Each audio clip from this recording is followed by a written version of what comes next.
Hello વિદ્યાર્થી મિત્રો, આજે આપણે ધોરણ 7માં ચેપ્ટર 2 છે એની સ્વાધ્યાય પોથીનું સોલ્યુશન જોઈ રહ્યા છીએ. આ વિડીયોમાં સંપૂર્ણ એક પ્રશ્નનું સોલ્યુશન આપણે જોવાનું છે. તો જોઈ પહેલો પ્રશ્ન છે, નીચેના દરેક પ્રશ્નના ઉત્તર માટે આપેલા વિકલ્પોમાંથી સાચો વિકલ્પ શોધી તેનો ક્રમ અક્ષર પ્રશ્નની સામે આપેલ ચોરસમાં લખો. પ્રત્યેકનો 1 ગુણ. તો પહેલું છે, ગંગાપુરમાં ડૉક્ટરની નિમણૂક થતાં તેમનો ઉત્સાહ શા માટે ઓસરી ગયો હતો? તો ડી ઓપ્શન આવશે, તેમને અહીં કાળા પાણીની સજા લાગતી હતી તેથી. બીજું છે, ડૉક્ટરે કોની જેમ માત્ર સેવાનો ખ્યાલ રાખ્યો? તો સી ઓપ્શન આવે, મિશ્રીની જેમ. ત્રીજું છે, ડૉક્ટરને ઈશ્વરનો સંકેત શામાં દેખાયો? એ ઓપ્શન આવશે, પોતે છેવાડાના ગામમાં નિમાયા તેથી. એ ઓપ્શન આવશે. ચોથું છે, સરકારી દવાખાનું ક્યાં શરૂ કરવાનું હતું? તો બી ઓપ્શન આવશે, ગામચોરાની ઓરડીમાં. પાંચમું, દવાખાનામાં લોકોનો ગજબનો ઘસારો હતો કારણ કે બી ઓપ્શન, આજુબાજુના ગામોમાંથી લોકો આવતા હતા. છઠ્ઠું છે, ડૉક્ટરને થાક લાગતો નહોતો, કંટાળો આવતો નહોતો કારણ કે સી, તેઓ સેવા કરવાની અમૂલ્ય તક જતી કરવા માંગતા નહોતા. સાતમો પ્રશ્ન, ડૉક્ટરને ભીખા શેઠનું વર્તન કેવું લાગ્યું? તો બી ઓપ્શન, અક્કડ લાગ્યું. આઠમું, ભીખા શેઠના ઘરમાં ખાનારા કેટલા હતા? તો સી ઓપ્શન, શેઠ શેઠાણીને દીકરો. બીજો પ્રશ્ન, કૌંસમાંથી યોગ્ય શબ્દ પસંદ કરી ખાલી જગ્યા પૂરો. પહેલું છે, નદીમાં પાણી ઓસરી જાય ત્યારે ખાલી જગ્યામાં આવશે, ગાડું ચાલી શકે. બીજું, છાપું ન વંચાય ત્યાં સુધી સી ખબર પડે કે બજાર શું ચાલી રહ્યું છે.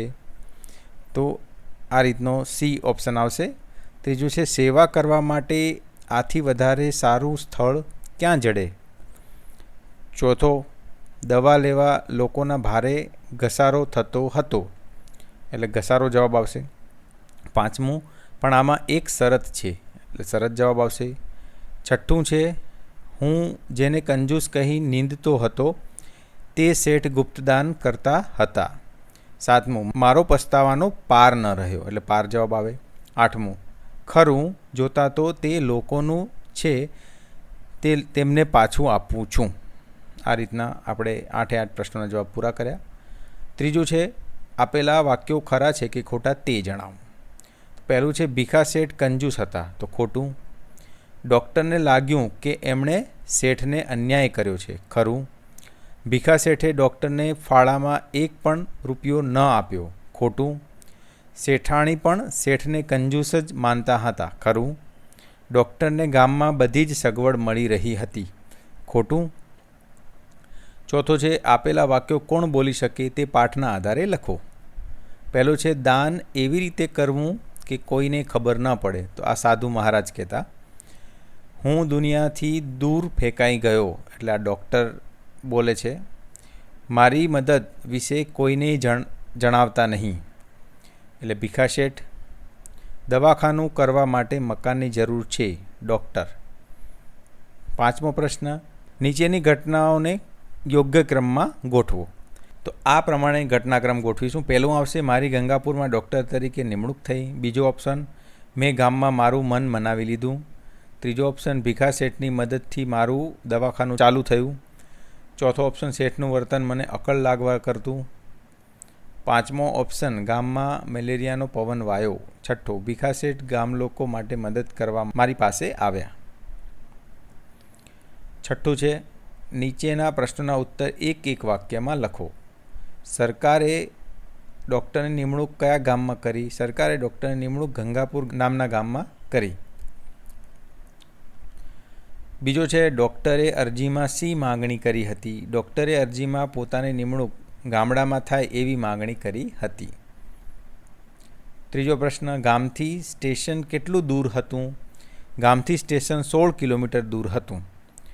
ડૉક્ટર જિંદગીમાં ક્યારેય કોના પર બેઠા નહોતા? ડૉક્ટર જિંદગીમાં ક્યારેય ઘોડા પર બેઠા નહોતા. પાંચમું, ડૉક્ટરનો રહેવાનો પ્રશ્ન શી રીતે ઉકેલાયો? ભીખા શેઠે પોતાના ઘરનો મેળો ખાલી કરી આપતા ડૉક્ટરનો રહેવાનો પ્રશ્ન ઉકેલાયો. છઠ્ઠો પ્રશ્ન, ડૉક્ટર પોતાની જાતને શો ઠપકો આપવા લાગ્યા? તો જવાબ આવશે ડૉક્ટર પોતાની જાતને ઠપકો આપવા લાગ્યા તે માણસ ઓળખવામાં કેવી રીતે થાપ ખાધી? ભીખાશેઠ ડૉક્ટરને કઈ વાતમાં દાદ આપતા નહોતા? ડૉક્ટરે ભીખાશેઠને તેમના વિશે જાણવા અનેક પ્રશ્નો કર્યા પણ ભીખાશેઠ કોઈ દાદ આપતા ન હતા. આઠમો પ્રશ્ન, શેઠાણીનો ભીખાશેઠ માટે શો મત હતો? શેઠાણી ભીખાશેઠ માટે પોતાનો મત આપતા કહેતા કે તમારી પાસે ધન છે તો કંઈક નામના કરો, પુણ્યદાન કરો, સદમાર્ગે વાપરો. નવમો પ્રશ્ન, ભીખાશેઠને એક સાધુએ શું કહ્યું હતું? ભીખાશેઠને એક સાધુએ કહ્યું હતું, તું જો જમણા હાથે દાન આપે તો તારા ડાબા હાથને પણ જાણ કરતો નહીં, એ રીતના. 10મું છે, ભીખાશેઠે 100 રૂપિયાની નોટો ડૉક્ટરના હાથમાં મૂકીને શી શરત કરી? ભીખાશેઠે 100 રૂપિયાની નોટો ડૉક્ટરના હાથમાં મૂકીને કોઈને આ મદદની જાણ ન કરવા અંગે શરત કરી. પ્રશ્ન 7, નીચેના પ્રશ્નોના ઉત્તર 2-3 વાક્યોમાં લખો. 16 કિલોમીટર કાપતા ડૉક્ટરનો દમ સાથી નીકળી ગયો. ગામ સ્ટેશનથી 16 કિલોમીટર દૂર હતું. રસ્તો નદી નાળાવાળો હતો. ગામમાં જવા મોટર બસ કે ગાડાની કશી સગવડ નહોતી. ઘોડા ઉપર સામાન મૂકીને પહેલીવાર ડૉક્ટરે મુસાફરી કરી, તેથી તેમનો દમ નીકળી ગયો. ડૉક્ટર પોતે દુનિયાથી દૂર ફેંકાઈ ગયા છે એવું સાથી લાગ્યું. તો જવાબમાં લખીશું, ગામમાં વાહન વ્યવહારની અગવડ હતી, એમ ટપાલની પણ મુશ્કેલી હતી. ટપાલ અઠવાડિયામાં 3 દિવસ આવે. ડૉક્ટરને છાપું વાંચવાની ટેવ હતી. છાપા વિના બહારની દુનિયાની ખબર પડે નહીં, તેથી પોતે દુનિયાથી દૂર ફેંકાઈ ગયા છે એવું લાગ્યું. ત્રીજો પ્રશ્ન, ડૉક્ટરે કમ્પાઉન્ડર માટે શી જોગવાઈ કરી? તો ડૉક્ટરે કમ્પાઉન્ડર માટે માગણી કરી પણ જવાબ મળ્યો કે ગામડામાં કોઈ કમ્પાઉન્ડર આવવા તૈયાર નથી. ગામડામાંથી જ તેની નિમણૂક કરવી. તેથી ડૉક્ટરે શંકર નામના એક નવયુવાનને રોકી લીધો. ચોથું છે, ડૉક્ટરને ભીખાશેઠમાં સામા કરકસર કરતાં કંજુસાઈ લાગી. ડૉક્ટરે ક્યારેય ભીખાશેઠના શરીરે સારું લુગડું પહેરેલું જોયું નહોતું. તેઓ થાગડ થીગડવાળું ધોતિયું ને એવો જ ઝભ્ભો પહેરતા. જોડા પણ જૂના સાચવી રાખેલા ઘસાઈ ગયેલા પહેરતા. આથી ડૉક્ટરને એમનામાં કરકસર કરતાં કંજુસાઈ લાગી. ડૉક્ટરને 100 પુણ્ય પ્રકોપ ઠાલવ્યો. ગામ લોકો ભેગા તો થયા પણ ડૉક્ટરે દવા માટે મદદ કરવાનું કહેતા એકબીજા સામે જોઈને વિખરાઈ ગયા. પુણ્ય પ્રકોપ ઠાલવતા ડૉક્ટરને થયું કે આવા આગેવાનો જો લોકોના ભલા માટે પાઈ ન ખર્ચે, એમના દવા તો ન જ આપવી જોઈએ પણ એમને લૂંટી લેવા જોઈએ. આ રીતના પુણ્ય પ્રકોપ ઠાલવ્યો. 8મો પ્રશ્ન છે, નીચેના પ્રશ્નોના ઉત્તર 4-5 વાક્યોમાં લખો. તો પહેલો પ્રશ્ન છે, ડૉક્ટરને પોતાની નિમણૂક કાળા પાણીની સજા જેવી કેમ લાગી? તો અહીંયા ડૉક્ટરની જે ગામમાં નિમણૂક થઈ હતી તે ગામ સ્ટેશનથી 16 કિલોમીટર દૂર હતું. ત્યાં ન મળે બસ કે ન મળે ગાડું. નદી નાળાવાળો રસ્તો, ઘોડા પર સામાન મૂકીને આવજા કરવી પડે. ટપાલની તકલીફ, અઠવાડિયામાં 3 દિવસ આવે. તેથી ડૉક્ટરને પોતાની નિમણૂક કાળા પાણીની સજા જેવી લાગી. બીજો, ડૉક્ટરે ઈશ્વરનો સંકેત શામાં જોયો? સાથી. ડૉક્ટરે પોતાની નિમણૂક છેવાડાના ગામમાં થઈ તેમાં ઈશ્વરનો સંકેત જોયો. એમને થયું કે જ્યાં ટપાલ કે વાહન વ્યવહારની સુવિધા ન હોય ત્યાં દવાની સુવિધા કેવી રીતે હોય? લોકોને દવા માટે દૂર જવું પડતું. ચોમાસામાં તો ભારે મુશ્કેલી પડતી. આમ જેમને વધુમાં વધુ સેવાની જરૂર છે એવા લોકો વચ્ચે ઈશ્વરે પોતાને મૂક્યા છે એનો આનંદ થયો. ત્રીજું, ડૉક્ટરને ભીખાશેઠનું વર્તન કેમ અકળ લાગ્યા કરતું હતું? તો સંપૂર્ણ વિગતવાર જવાબ આપ્યો છે.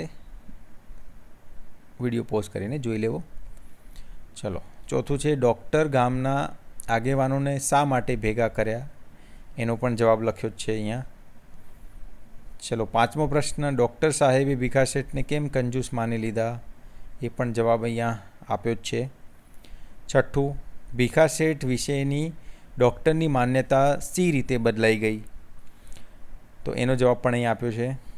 7મું, ભીખા શેઠ સાદગીથી રહેતા હતા તેનું પોતે કયું કારણ આપે છે? એ જવાબ પણ અહીંયા આપ્યો જ છે. 8મું છે, ભીખા શેઠ કોને મિથ્યા મોહ માનતા હતા? એ જવાબ પણ છે. 9મું, આ એકમમાં તમને સૌથી વધુ કયું પાત્ર ગમ્યું, કેમ? તો આ એકમમાં મને ભીખા શેઠનું પાત્ર ગમ્યું. ભીખા શેઠ કરકસરિયા છે, સાદગીથી જીવે છે, કંજૂસ લાગે છે, પણ એનું હૃદય કરુણતાથી ભરેલું છે. કીર્તિની ક્યારેય ઈચ્છા રાખી નથી. ગુપ્ત રીતે દાન કરે છે, તેથી મુખ્યત્વે ભીખા શેઠ મને ગમે છે. 9મું છે, નીચેના પાત્રોમાં સંવાદ તમારી નોટબુકમાં લખો. તો અહીંયા ડૉક્ટર અને ભીખા શેઠનો સંવાદ આપ્યો છે, તો એ તમારે જોઈ લેવાનો અને તમારે નોટમાં લખી દેવાનું છે. 10મો પ્રશ્ન છે, પાઠમાંથી પસંદ કરેલ વાક્ય જેવો અર્થ ધરાવતા વાક્ય સામે ખરાની નિશાની કરો. તો પહેલો છે, તમે તો આ દુખિયારાના બેલી છો. તો જવાબ આવશે અ, તમે દુઃખી વ્યક્તિઓ પ્રત્યે ઉદાર છો. બીજું, શેઠનો હાથ બંધાઈ ગયો હતો. તો અ ઓપ્શન આવશે, શેઠથી પૈસો વપરાતો ન હતો. ત્રીજું, ફૂલ નહીં તો ફૂલની પાંખડી આપવા આવ્યો છું. તો છેલ્લો જવાબ આવશે, જરૂરિયાત વધુ છે પણ હું મારી શક્તિ પ્રમાણે આપું છું.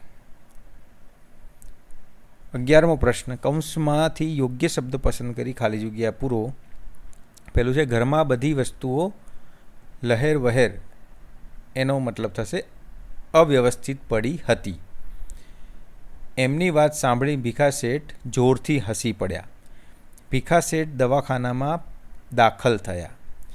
ભીખા શેઠની વાત આખા ગામે સહર્ષ એટલે કે આનંદ સાથે વધાવી લીધી. ગામ લોકો ઇનકારમાં માથું ડોલાવીને અનુમોદન એટલે કે સંમતિ આપતા હતા. 12મું છે, ઉદાહરણ મુજબના વાક્યો લખો. તો ઉદાહરણ અહીં આપ્યું છે, સ્ટેશનથી ગંગાપુર જવા માટે ન મળે મોટર બસ કે ન મળે ગાડું, રણમાં ન મળે પાણી કે ન મળે છાંયડો. તો એવી જ રીતના આપણે સૂવા માટે ન મળે ગાદલું કે ન મળે સાદડી. મારા મિત્ર સુરેશને ન આવડે અંગ્રેજી કે ન આવડે ગણિત. મારા મિત્ર મહેશને ન આવડે બાઇક કે ન આવડે સાયકલ. 13મો પ્રશ્ન, ફકરામાંથી જરૂરી સુધારા કરી ફરીથી લખો. તો અહીંયા ફકરો આપ્યો છે, જે ફકરો ખોટો છે, સુધારીને આપણે આ રીતના લખ્યું છે. મારું ગામ નાનકડું છે, મારા ગામનું નામ ચેતનગઢ છે, તે દરિયા કિનારે આવેલું છે. ગયા સપ્તાહે ખૂબ પવન ફૂંકાયો હતો, ઘણા ઝાડ પડી ગયા હતા. દરિયાઈ તોફાને ઘણું નુકસાન કર્યું, સરકારે તપાસ કરાવી, હવે પછી બધાને રાહત આપવામાં આવશે. 14મો પ્રશ્ન, નીચેના વાક્યોમાંથી વિશેષણ શોધીને લખો. તો પહેલું છે, ગામ સ્ટેશનથી 16 કિલોમીટર દૂર હતું, તે 16 આવશે વિશેષણ. બીજામાં તૂટક તૂટક વિશેષણ આવશે. ત્રીજામાં કાલ્પનિક વિશેષણ આવશે. ચોથામાં હરાયું. પાંચમામાં મારો ગભરું જીવ રડી પડ્યો એટલે ગભરું આવશે વિશેષણ. ચલો 15 છે, નીચેના શબ્દોની જોડણી સુધારીને લખો. તો નિમણૂક, કિલોમીટર, દુનિયા, દીકરો, પરિચિત એ બધા અહીંયા જોડણી સુધારીને લખ્યા છે. 16મો પ્રશ્ન છે, નીચેના શબ્દોના બે સમાનાર્થી શબ્દ લખો. તો સજા એટલે કે શિક્ષા, દંડ. નિસાસો એટલે કે નિશ્વાસ, આહ. નદી સરિતા, તરંગીણી. પાણી જળવારી, જરા એટલે લગાર, થોડુંક. નીચેના શબ્દોના વિરુદ્ધાર્થી શબ્દો લખો. પેલું છે પસંદ તો નાપસંદ, ગરીબાઈ તો શ્રીમંતાઈ, ન્યાય તો અન્યાય, મિથ્યા સાર્થક, ખર્ચ તો બચત, ખરું ખોટું.